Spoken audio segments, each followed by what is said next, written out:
morning, good morning, good morning. It is a fantastic Friday. It's another great day. A little cloudy, been warm. Humidity's got my breathing irritated, but hey, we're blessed, we're blessed. It's a great day. God is doing great things, and I'm so thankful for this opportunity to share with y'all today. We're going to be looking at selfless or selfish giving. We'll be right back. Y'all stay tuned.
Praise the Lord. It is a great day to be living for Jesus, out and about doing great things for Him. That's what we need to be doing, compelling them to come in and hear this good news of Jesus Christ, His love, His mercy, and His grace.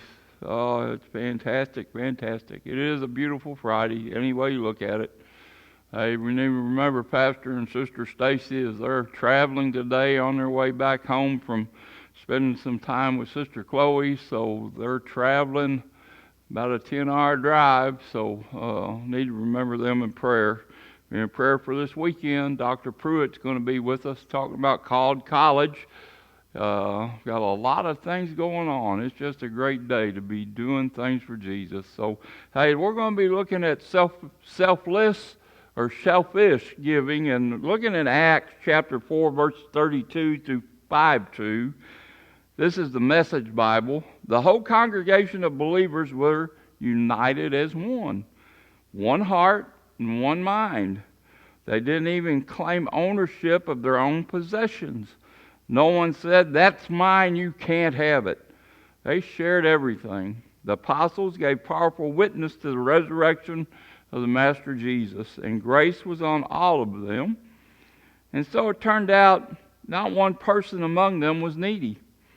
Those who owned fields or houses sold them and brought the price of the sale to the apostles and made an offering of it. The apostles then distributed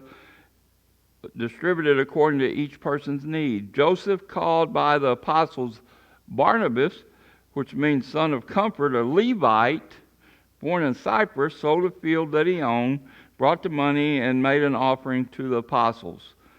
But a man named Ananias, his wife Sapphira, conniving in this with him, sold a piece of land and secretly kept part of the price for himself, and then brought the rest of the apostles and made an offering of it. Perhaps this generation will be best remembered as a generation of the rebate. You know what a rebate is?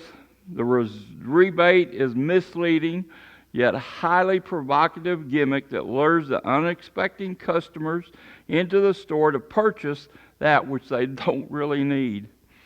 You know as well as I do, when it comes to saving money, most rebates are worthless. The initial purchase price of the product assures that. Yet as strange as it may be, rebates work at drawing people in to buy things. In the past few years, we have seen rebates on all types of items: trailers, cars, even machinery. Seen rebates on medium-sized things as furniture and dishwashers, washing machines, and even small items like electric toothbrushes and hair dryers. What is so alluring about rebates? A rebate appeals to that part of our human nature that wants something in return. How will it profit me? What will I get out of it? Some of you are involved in some evangelistic program. You may be a Sunday school teacher or a deacon, or it's possible to become concerned about what we get in return for ministering. That ministry becomes more of a feather in our cap than the furtherance of the gospel. Our text tells us Christians' attitude toward ministry determines his effectiveness in ministry. There are two implications that come from this text. Ministry thrives on selfless giving. We need to note two specific attributes in the life of Barnabas. Barnabas was an initiator. When Luke tells us that Barnabas was a Levite, he is not simply giving us a biographical information. For Luke to designate Barnabas as a Levite sets Barnabas apart from other Levites. Levites were very antagonistic toward the gospel, but Barnabas was one of the first to be won to the gospel by the apostles. In Star Trek films, you've heard Captain Kirk state many objectives of the beginning of the show: to go where no man has gone before. It's very difficult to do that, to go where no one has gone before, to do something that no one has ever done before, to serve one another when no one has ever served before. Barnabas was an initiator. Second, he was concerned about the needs of others.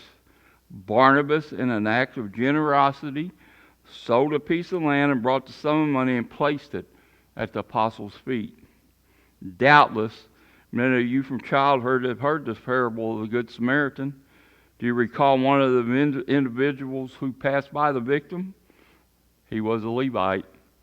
Barnabas was a Levite, but he demolishes the character of a Levite in Jesus' parable. I think it was the same type of virtue that characterized the lives of Adam and Ann Judson, who spent a lifetime in Burma, India. It is after 6 years of open hostility, persecution, and a period of imprisonment that one man was won to Jesus Christ. We need to know that ministry thrives on selfless giving. But on the other side of that coin, ministry dies with selfish giving. Whenever you find an individual like Barnabas, a man who gives himself, an initiator who is concerned with the needs of others, you can also find men and women nearby who are miserable imitations. That's what we find in the 5th chapter of Acts. The new Christian church had previously suffered a severe attack from outside when Sanhedrin struck out violently at Peter and John. There is more critical attack here. The attack comes from within. Ananias and Sapphira sold some property, brought part of the money to the apostles, but they gave the impression that they had brought it all. Lest we misinterpret the sin of Ananias and Sapphira, let us clarify what is taking place. Where Barnabas was an initiator, Ananias and Sapphira were imitators. They were trying to keep up with the Joneses. Their sin was not that they gave some of their money to the apostles. It was their choice, their prerogative.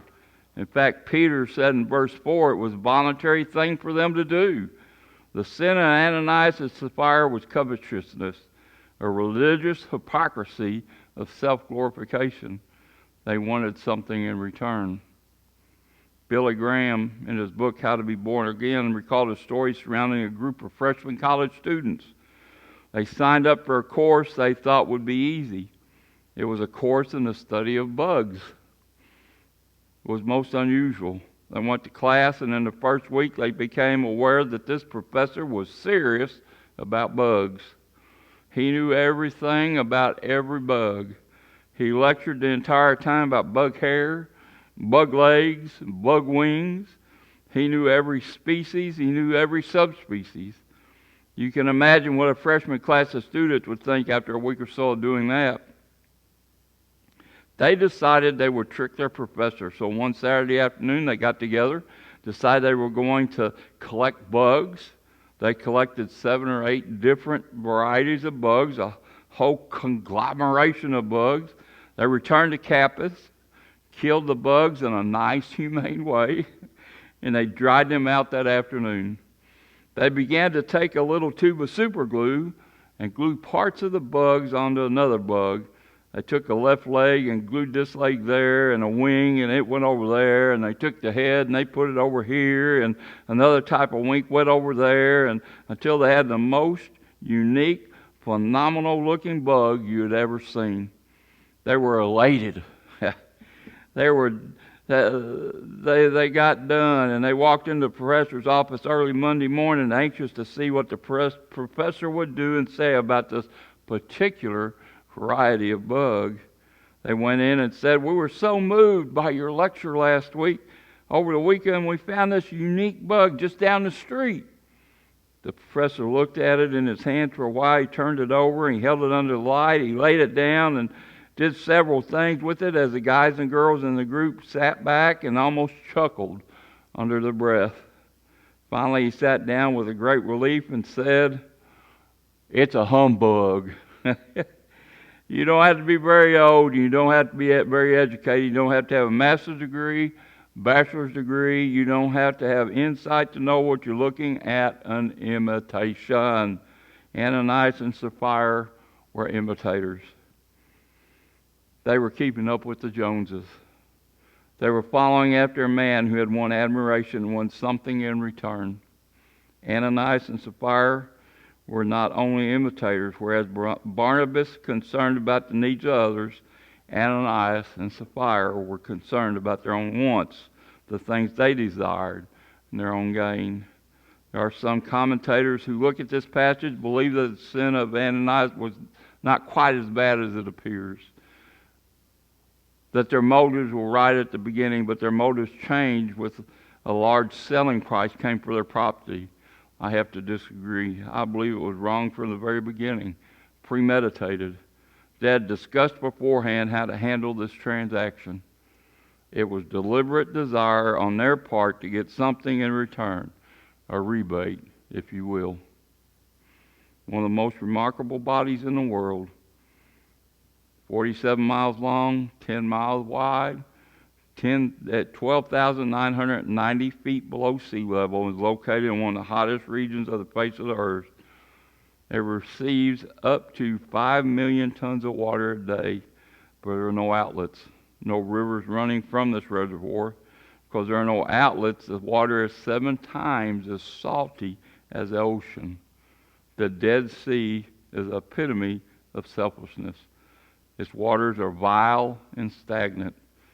It's very possible that a ministry can become vile and useless, whether a Sunday school teacher, music minister, a deacon, a committee member. It's very possible that ministry in our lives can suffer because of selfishness.